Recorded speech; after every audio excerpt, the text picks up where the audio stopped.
What's up, you guys? This is JYoungGo2 back with another video. In this video today, obviously, if you saw the title, I'm going to be discussing the Lakers. But before I start this video, don't forget to leave a like and subscribe. I'm going to turn on a Jeopardy music and give you about 10 seconds to hit that subscribe button, starting now.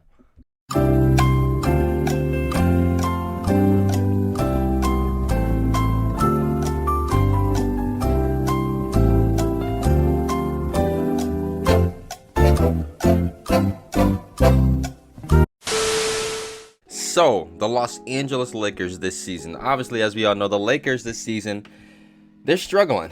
As I can say, their record is 13-13 at the moment. They took on a loss to the Grizzlies last night. And not only did they lose to the Grizzlies, but the Grizzlies didn't even have Ja Morant playing. Of course, he is the best player on that team. And the fact that the Lakers lost this game, and they had their big three playing as well, and I believe this is their 8th time all playing together, they still lose this game. It makes really no sense to me. This should have been a guaranteed win for this Lakers team. But, you know, there's many problems, obviously, this season with this Lakers team. And I'm going to talk about this first thing first. Everybody wants to put the blame on the coach. When something happens, that's always the first thing that happens. Look at the situation in Portland. They thought that firing Terry Stotts would change many things for this Blazers team on their defensive end of the basketball court. But look at where they are still. They're still one of the worst defensive teams. I believe they have the worst defensive rating in the entire league. And looking at the Lakers this season, the Lakers, I believe, are 14th, 15th in defensive rating this season. And so many people want to put the blame on Frank Vogel and that he is the problem of this team. But this is not really a problem that he created. The problem really for this Lakers team this season is the front office moves, and all Frank Vogel can do is just work with what they give him. That's nothing that you can blame him for. And when you look at this Lakers team this season, a lot of the problems really isn't really stemmed from Frank Vogel. Of course, it is simply the Lakers defense has taken a huge step down. They weren't always the greatest offensive team. Even when they won their championship, they weren't even one of the best three-point shooting teams in the entire NBA. But they didn't need to be because they still had so many pieces that were able to help them win an NBA championship. And when you look at this team this season, literally, they have Taylor Horn Tucker, who's a decent defender at that. And, you know, they have Avery Bradley again, but Avery Bradley is way past his prime now. You have Dwight Howard, who could be a really solid rim protector at times, but he's past his prime now as well. And the guy who is obviously the best defender and one of the best defenders in the entire league is on their team, Anthony Davis, hasn't really been on this season as well on the defensive end. So when you look at the players that the Lakers obviously have now on their team and how old they are compared to other teams, the oldest team in the league, they don't even have really one guy you can really say is a solid level defender other than Anthony Davis if he can get his crap together at times. And when you look at this team overall, man, they decided to trade away Kentavious Caldwell-Pope, who's obviously one of their best perimeter defenders, and they let go of Alex Caruso in free agency. They gave away Kyle Kuzma. Heck, Kyle Kuzma could even play better on defense than some of the guys right now that are playing defense on this Lakers team. They gave away basically their whole core just for Russell Westbrook. And I'm just going to be honest, that was probably the worst move. And everybody, the media was actually correct on this. In my opinion, I believe that the media was actually correct when it comes to Russell Westbrook. And look, Russell Westbrook and the Lakers, they're obviously trying to find their groove. As I said earlier, they've only played, I believe, 8 games together this entire season. But this team, you know, they don't really look engaged. They don't really look like they all mesh together on the court right now as they're playing. And they just, like I said last night, gave up a loss to this Grizzlies team that they should not have lost to. But when it comes to, you know, building and having a championship caliber team, I mean, this Lakers team, I believe they took a huge risk already trading away all their key role players, because I believe that, you know, obviously, you know, the Lakers in the past, they've taken a lot of risks, and they did the same thing, obviously, when they had their super team a few years ago. Well, you know, last decade when they had Kobe Bryant, they had, you know, Steve Nash, Dwight Howard in his prime back then, and Pau Gasol, and they had Ron Artest. And when you look at that team, of course, that team had a lot of talent on paper. But Steve Nash was old.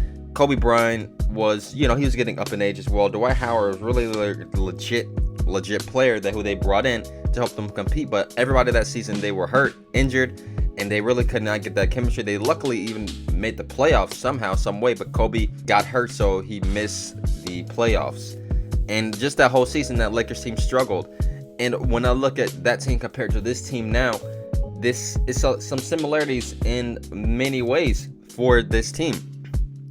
And really, it all goes to the stem of that this Lakers team now is a super team in a way, with the guys who they have on their roster with Westbrook, LeBron, and Anthony Davis. But you can also look at to the account that Anthony Davis hasn't really been playing his part as well this season. He's been struggling on the defensive end of the basketball court. His numbers aren't really where they should be overall from the field. He's not really shooting well from the three-point line. There's many concerns that you can say as well about Anthony Davis. You know, we can talk about Russell Westbrook, and many people, I'm not even going to bring up what the problem is for him, because I believe many people already know some of those things, but he's actually playing a bit better now compared to especially in the beginning of the season, where all the blame was being put on him. But really, the problem, as I said earlier, for this Lakers team is how much worse they've gotten now on the defensive end, because really, that was their identity. Frank Vogel has built teams over the years known for their defense. Since he's been in the NBA as a head coach, he has been a defensive specialist. Those Indiana Pacers team that made it to the conference finals, why were they so good? Not because of their offense. It was because of how talented of a team they were on the defensive end of the basketball court. He led this Lakers team to last year the best defensive rating in basketball. And then the season when they won an NBA championship, they were a top 3 defensive team in the entire NBA. And when you look at this team now, they don't have that anymore. They don't have those guys that you can say are solid level defenders on this team. Many of the guys on the defensive end look disengaged and not really interested even trying to win on that side of the basketball court. And all these guys, even the guys who they have who are in their prime, these guys, they were known for their offensive game, not what they were on the defensive end of the basketball court, except of course Dwight Howard.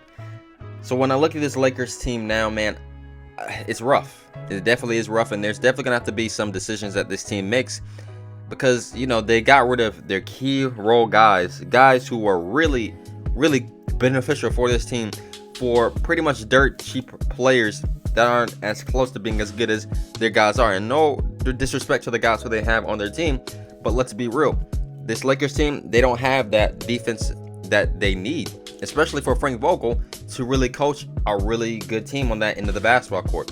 When you have guys not buying into what you want to do, Anthony Davis at the time not really wanting to play center as well, things are going to really fall apart. And that's what has been happening this season for this Lakers team. There's no chemistry really, and the big three, LeBron hasn't even played all the games this season. I hope that these guys, they can just develop that chemistry now together, playing while they're still there. And hopefully the Lakers can actually figure out some things, but I'm not going to be surprised if they make some moves at the trade deadline, or something actually happens, because this team, they need change. They need perimeter defense.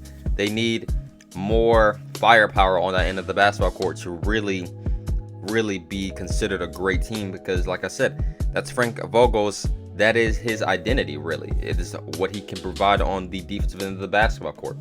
And him not having those type of pieces around him, it's kind of, not really making things right for this Lakers team and the staff in general. But really, that's really all I can say from my own opinion and from what I've noticed about this Lakers team. Let me know down in the comment section below what you think is really some more problems for this Lakers team overall. But I hope you guys enjoyed this video today. Don't forget to leave a like and subscribe to the channel for more videos each and every single week. Have a good day. Peace.